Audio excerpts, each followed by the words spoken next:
अनुच्छेद 356 क्या है? संविधान लागू होने से लेकर अब तक क्या इसका इस्तेमाल सही किया गया है या सिर्फ राजनीतिक फायदों के लिए किया गया है? दोस्तों नमस्कार, मैं हूं राहुल शर्मा और आप देख रहे हैं राहुल शर्मा शो। भारत का संविधान की चर्चा को हम आगे बढ़ा रहे हैं और ये इसका 11वां एपिसोड है। इसके पहले वाले एपिसोड में हमने चर्चा किया अनुच्छेद 324 के विषय में और अनुच्छेद 343 के विषय में। तो उस वीडियो को अगर आपने नहीं देखा जाए तो जरूर देखें। और आज हम बात करेंगे अनुच्छेद 356 के विषय में। तो चलिए शुरू करते हैं।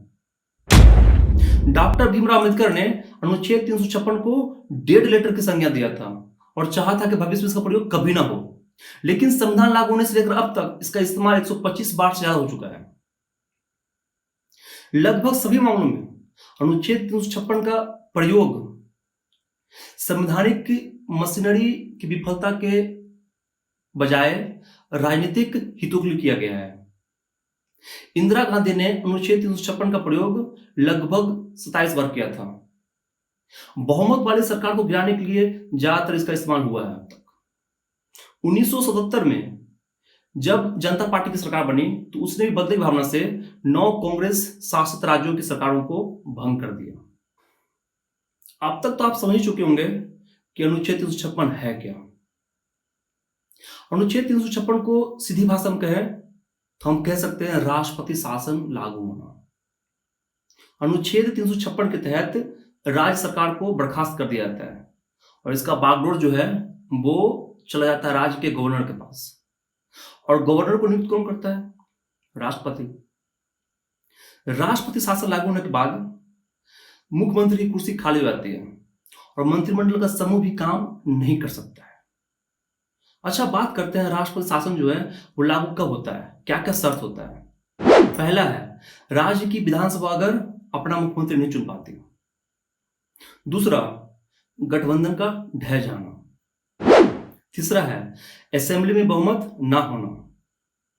चौथा, किसी खास कारण से राज्य में चुनाव नहीं हो पाना। 90 के दशक तक ऐसा अक्सर देखा जाता था कि केंद्र की सरकार ऐसी परिस्थितियां पैदा करती थी कि जिससे राज्य में राष्ट्रपति शासन लागू हो। लेकिन 1994 के एक सुप्रीम कोर्ट के फैसले के बाद इसका दुरुपयोग कम हो गया। अब तक का जो सबसे लंबी अवधि के लिए राष्ट्रपति शासन लागू हुआ है वो है जम्मू कश्मीर। लगभग 6 साल 264 दिनों की लगा था और वहां राष्ट्रपति शासन नहीं कहा जाता बल्कि राज्यपाल शासन कहा जाता है। और सबसे कम समय के लिए लगा कर्नाटका में 7 दिनों के लिए। अनुच्छेद 356 का सबसे पहली बार प्रयोग 31 जुलाई 1997 को किया गया था जब केरल की कम्युनिस्ट सरकार को बर्खास्त कर दिया गया था। अब बात करते हैं कि जब किसी राज्य में राष्ट्रपति शासन लागू होता है तब क्या होता है, उस राज्य की स्थिति क्या होती है। पहला है, राष्ट्रपति शासन के दौरान राज्य का जो बागडोर है, कमान है, वो राज्य के राज्यपाल के पास चली जाती है। राज्य की जो मुख्य सचिव है और सलाहकार या प्रशासक जो है उनका मदद लेकर राज्यपाल राज्य को संभालते हैं। दूसरा, राष्ट्रपति के पास ऐसी शक्तियां प्राप्त है जिससे राष्ट्रपति शासन के दौरान वो राज्य की विधानसभा की शक्तियां जो है वो संसद को सौंप सकती है। मतलब अब राज्य के कानूनी और नीतिगत फैसले संसद में होंगे। तीसरा है, राष्ट्रपति शासन के दौरान कभी भी कोई भी राजनीतिक पार्टी गवर्नर के पास जाकर बहुमत सिद्ध करने का प्रस्ताव दे सकता है और बहुमत के आधार पर सरकार भी बना सकता है। लेकिन अगर ऐसा नहीं होता है तो चुनाव आयोग फिर से चुनाव करवा सकता है। चौथा और आखिरी है, राष्ट्रपति शासन जब लागू होता है किसी राज्य में तो आम जिंदगी पर, रोजमर्रा के जीवन पर ज्यादा असर नहीं पड़ता है, किंतु राज्य में नई नीति और नया कानून नहीं बन सकता है और नए प्रोजेक्ट भी पास नहीं हो सकते हैं। इसकी संभावना बहुत कम है। अब अंत में बात करते हैं राष्ट्रपति शासन कितने दिनों तक लग सकता है।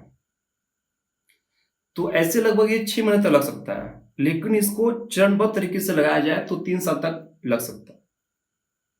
राष्ट्रपति शासन को हटाने के लिए संसद की मंजूरी नहीं चाहिए, लेकिन 1978 के 44वां संविधान संशोधन ये कहता है कि अगर 1 साल से ज्यादा तक राष्ट्रपति शासन लागू होता है तो उसके लिए बड़े कारण चाहिए। इसका मतलब यह है कि देश में कोई ऐसी स्थिति हो कि इमरजेंसी घोषित करने का समय आ जाए, या चुनाव आयोग ये प्रमाण दे दे कि उस राज्य में चुनाव अभी नहीं हो सकते हैं, तब जाकर 1 साल से ज्यादा समय के लिए राष्ट्रपति शासन लागू हो सकता है। आज के लिए इतना ही। इसकी फाइनल चर्चा हम लोग अगले वीडियो में करेंगे। तब तक के लिए धन्यवाद।